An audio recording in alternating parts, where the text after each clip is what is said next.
భారతదేశపు నూతన ఉపరాష్ట్రపతిగా రాధాకృష్ణన్ భారీ విజయం సాధించిన విషయం తెలిసిందే.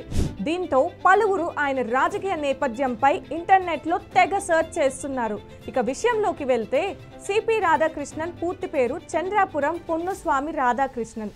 ఈయన 1957లో తమిళనాడులో జన్మించారు. 16 ఏళ్ల వయసు నుంచే ఆర్ఎస్ఎస్ జన్ సంఘ్లో పనిచేశారు.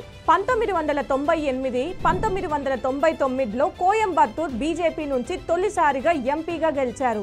ఇక ఆ తర్వాత వచ్చిన 2004, 2014, 2019 ఎన్నికల్లో వరుస ఓటమిని కూటగట్టుకున్నారు. ఇక 2004 నుంచి 2007 వరకు తమిళనాడు బీజేపీ రాష్ట్ర అధ్యక్షుడిగా పనిచేశారు.